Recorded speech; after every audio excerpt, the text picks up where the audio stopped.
네, 우리 사회에는 노동자를 나누는 하나의 기준이 있습니다. 바로 정규직과 비정규직인데요. 오직 비정규직이란 이유로 감당해야 하는 차별 속에서 노동자들은 긴 투쟁을 벌여오고 있습니다. 오늘 현장인에서는요, 비정규직 노동자의 애환과 현 노동 환경의 현실을 되짚어보도록 하겠습니다.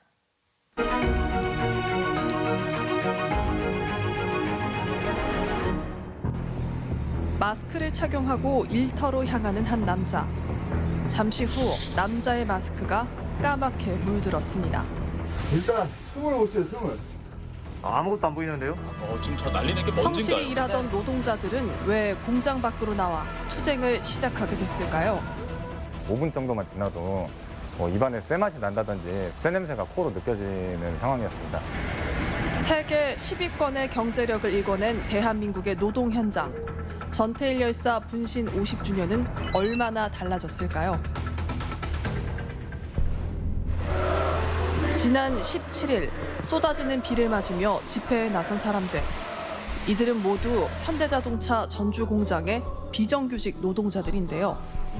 하청업체에 속해 일하던 이들은 무엇 때문에 피켓을 들고 거리에 나섰을까요? 우리도 똑같이 현대자동차 안에서 근무를 하고 있고 자동차를 만드는데 힘쓰는 노동자인데 원청과 다르게 생각지도 못하는 차별을 많이 받고 있어요. 그게 이제 참다 저희가 이제 대화를 시도를 해도 묵살만 하고 있어서 여기까지 오게 됐습니다. 파업의 도화선이 된 사건은 지난 3월 코로나19 감염이 확산되던 시기에 벌어졌습니다. 자동차 엔진 소재를 가공할 때 발생하는 검은색 분진. 이 분진을 관리하는 건 현대차의 합청업체인 마스터 시스템에 소속된 12명의 비정규직 노동자입니다. 직접 저 손으로 하는 거네요. 일단 숨을 보세요, 숨을. 아무것도 안 보이는데요? 평소 작업장에 까만 분진이 산더미처럼 쌓일 때면 사람이 직접 들어가 배출구로 분진을 밀어내야 했다는데요. 하루 한 장 지급되는 마스크는 노동자들이 스스로를 보호할 수 있는 유일한 안전장치였죠. 아무래도 분진가루가 많이 비산되기 때문에 땀에 묻은 얼굴이나 몸에 분진가루들이 이렇게 묻게 되면은 앞이 잘 보이지 않는 것도 좀 힘든 부분이고요. 마스크를 쓰고 일하기 때문에 호흡하기도 힘든 부분이 있고. 열악한 환경 속에서도 꿋꿋이 일을 하던 노동자들. 그러던 어느 날 많은 이들이 분노한 사건이 벌어지게 됩니다. 코로나19 사태로 마스크 구하기가 힘들어졌다며 노동자들에게 품질이 떨어지는 마스크가 지급되기 시작한 건데요. 3M 마스크가 저를 10분을 방어를 해준다면은 새로 지급된 마스크는 5분 정도만 지나도 입안에 쇠맛이 난다든지 쇠 냄새가 코로 느껴지는 상황이었습니다. 그래서 마스크 교체를 요구한 것 같습니다. 건강이 너무 염려되네요. 쇳가루, 유리가루가 섞인 까만 분진이 눈앞을 가리는 이들의 일터. 결국 노동자들은 마스크 교체를 요청했습니다. 회사 측에서는 본인들의 거래처에 마스크 재고가 없다고 하면서 거래처에 마스크 재고가 생기면 구매를 해주겠다고 이야기를 전달받았습니다. 그런데 저희가 인터넷 오픈마켓을 찾아봤을 때 오픈마켓에서 재고가 있는데 본인들의 편의성을 위해서 기존에 거래하던 업체가 아니면 구매해줄 수가 없다는 답변을 받았었습니다. 구하려면 얼마든지 구할 수 있지 노동자들이 않을까요? 업무에만 신경 상당한 써도 변명이네요. 모자랄 시간에 직접 보호 장비까지 찾아야 하는 현실.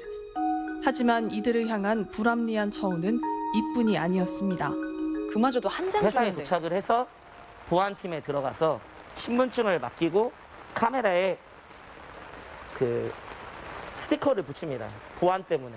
이런 절차를 다 받고 방문증을 받은 다음에 입구로 들어가는 식으로 들어가고 있습니다. 정규직이 아니라서 비정규직이기 때문에. 감수해야 하는 불편함이라기엔 납득할 수 없는 이유가 있었습니다. 현대자동차 울산 공장의 비정규직 노동자들은 상황이 조금 달랐기 때문인데요. 현대자동차 울산 공장에도 마스터 시스템 울산 지점이 있고 출퇴근을 할 때 저희는 이제 방문증이 아니라 따로 이제 출입증이 있어서 그 출입증을 보여주면은 이제 자유롭게 출입이 가능하도록 되어 있습니다.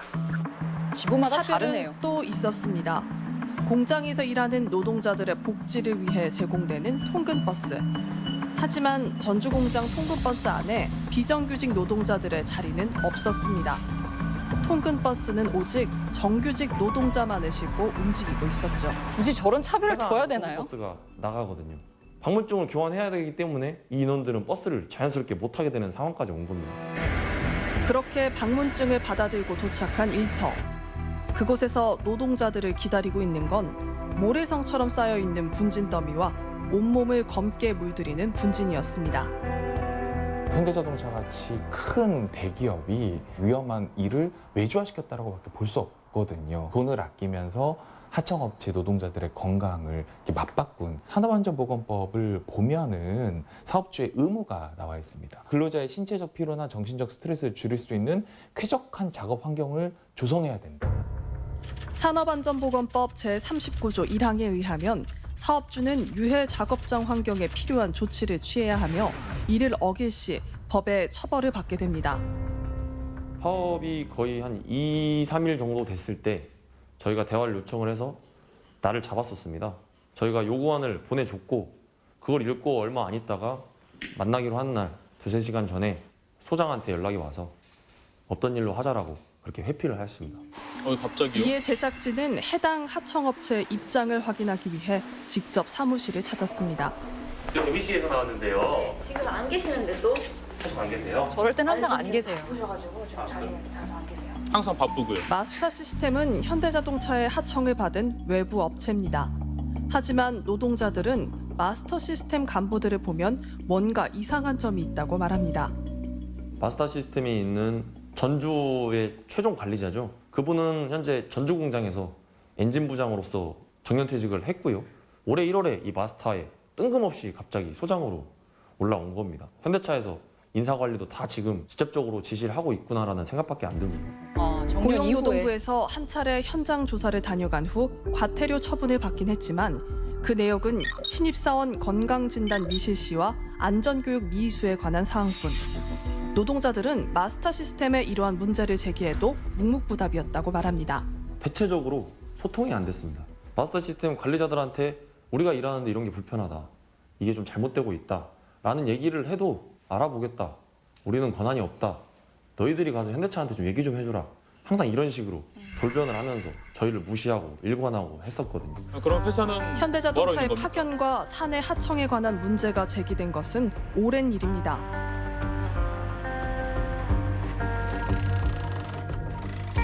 제조업이라든가 건설업 같이 직접 고용해서 지시를 내리는 게 적합한 그런 데에는 파견업을 금지시켜 놨거든요. 현대자동차 같은 경우에는 파견이 안 되는 거죠. 다른 회사 소속 직원에게 이래라 저래라 할 수 없는 겁니다. 지난 2004년 노동부가 현대차 사내 협력업체 비정규직 노동자들의 불법 파견을 인정하면서 시작된 문제. 여러 차례 법의 판단을 거치며 그 수는 줄었지만 여전히 차별받는 노동자는 남아 있습니다. 다른 사내업체랑 비교했을 때 거의 50만 원 정도 한 달에 차이가 나고요. 성과금, 휴가비, 상여금이 없다 보니까 1년으로 따지게 되면 거의 돈 1,000만 원 정도가 같은 비정규직끼리도 차이가 나고 있습니다. 마스크 너머 외주화된 위험 속에서 일터로 향해야 하는 비정규직 노동자들.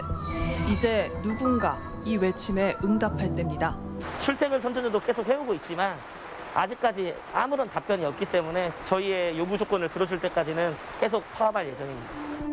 현대자동차에서는 노동자들의 처우는 협력업체인 마스터 시스템의 담당이며 개선 조치 역시 권고할 수는 있지만 원청의 직접적인 간섭은 불가하다는 입장. 너무 애매한 거 아닌가요? 하청업체와 원청이 서로에게 책임을 떠넘기고 있을 때 파업 중인 노동자들을 찾아온 반가운 손님이 있었습니다. 바로 정규직 노동자 정상철 씨인데요. 마스크 한 장 지급해달라고 하는 투쟁이 아니라고 봅니다. 주 52시간 풀로 다 채우면서 당직 근무까지 하면서 200만 원 꼴랑 받아가지고 나머지는 바지 사장들이 가져가는 거잖아요. 200만 원 받아가지고 어떻게 생활할 수 있겠습니까? 누군가는 공장 안의 노동자를 정규직과 비정규직으로 분류할 때 전주공장 정규직 노동자들은 공동대잡으로 마스터 시스템 직원들의 투쟁을 적극 지지했습니다. 지금 뭐 출근하는 이제 조합원들이 있는데요. 다 같은 마음이에요. 회사가 가져간 만큼 우리에게도 또 똑같은 처우, 또 비정규직 동지에게도 또 똑같은 처우를. 공장이 발전하는 거 반대하지 않습니다. 발전되고 그런 만큼 우리에게도 그 처우를 달라는 거죠. 그런 공장이 됐으면 좋겠습니다. 하나의 자동차가 만들어지기까지 공장 안에 수많은 노동자들의 손을 거쳐야 하죠. 각자 자신의 위치에서 최선을 다하고 있는 노동자들. 이들은 마스터 시스템 직원들의 투쟁을 멈추지 않고 계속해야 합니다. 지금 뭐 출근하는 이제 조합원들이 있는데요. 다 같은 마음이에요. 회사가 가져간 만큼 우리에게도 또 똑같은 처우를. 공장이 발전하는 거 반대하지 않습니다. 발전되고 그런 만큼 우리에게도 그 처우를 달라는 거죠. 그런 공장이 됐으면 좋겠습니다. 하나의 자동차가 만들어지기까지 공장 안에 수많은 노동자들의 손을 거쳐야 하죠. 이들 모두에겐 건강하게 일할 권리가 있습니다. 현대차 울산공장은 혁신에서 1등격이지만 코로나 위기를 극복하는 노력에서도 1등격이고 노사협력과 미래 비전에서도 1등격입니다. 노사협력과 미래 비전에서 1등 기업이라 평가받는 글로벌 자동차 기업. 하지만 그 안에서 고통받는 노동자들은 오늘도 거리에 나섰습니다. 그렇다면 우리 사회는 이 문제를 어떻게 헤쳐나갈 수 있을까요? 법이 강화돼야 됩니다. 법이. 국회에 계류 중인 중대재해기업처벌법이라든가 유해한 사업에는 도급을 금지하는 업종에 대한 범위도 좀 넓혀주셔야 됩니다. 분진이라든가 이런 유해하고 위험한 업종에 대해서는 사내하청 자체를 아예 못하게 하는 거고, 우리는 인류를 위해 옳은 일을 하고자 존재한다는 현대차의 슬로건처럼 공장 안 노동자들의 처우 역시 옳은 방향으로 흘러가고 있을까요? 저희는 많은 것을 바라는 게 아니고 저희가 근무하는 환경 내에서 비용을 아끼지 않고 좀 안전하게 일할 수 있는 환경이 만들어졌으면 좋겠습니다. 건강하게 할 수 있는 작업 환경을 개선을 해주는 거를 글로벌 기업인 현대차에서 못하겠습니까? 네. 그쪽에 관심을 가지고 개선하려는 의지가 있으면 좀 충분히 하실 수 있다고 생각합니다. 거대한 자동차 공장 안에서 기계와 같은 취급을 받고 있다는 비정규직 노동자들의 아우성. 이들이 바라는 건 그저 건강하게 일할 수 있는 노동 환경을 만드는 것입니다. 전태일 열사 분신 한 거 50주기에 그때도 지금도 여전히 우리는 기계가 아닙니다. 지금 이 시대에도 그 공장 분진을 직접 사람이 손으로 치우는 것에 대해서 굉장히 좀 놀랐었고요.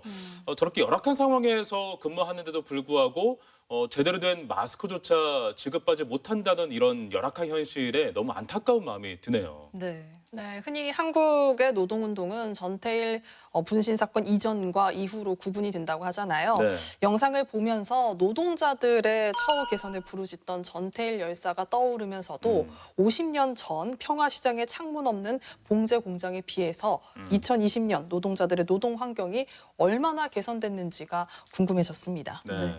지금도 현대차 비정규직 노동자들은 노동 환경 개선을 요구하면서 네. 파업을 이어가고 있는데요. 하청업체인 마스터 시스템 그리고 원청인 현대자동차 측은 서로에게 여전히 책임만 떠넘기는 모습입니다. 네, 하루빨리 좀 대화의 장을 마련하고 상호 간의 원만한 합의가 좀 다다르기를 바라봅니다. 아울러서 더 내 모든 비정규직 노동자들의 이 노동 환경이 빠르게 개선되기를 바라겠습니다. 탐사기획 일사천리 1부 순서는 여기까지입니다. 잠시 후 2부 이슈 공방에서 이어가겠습니다.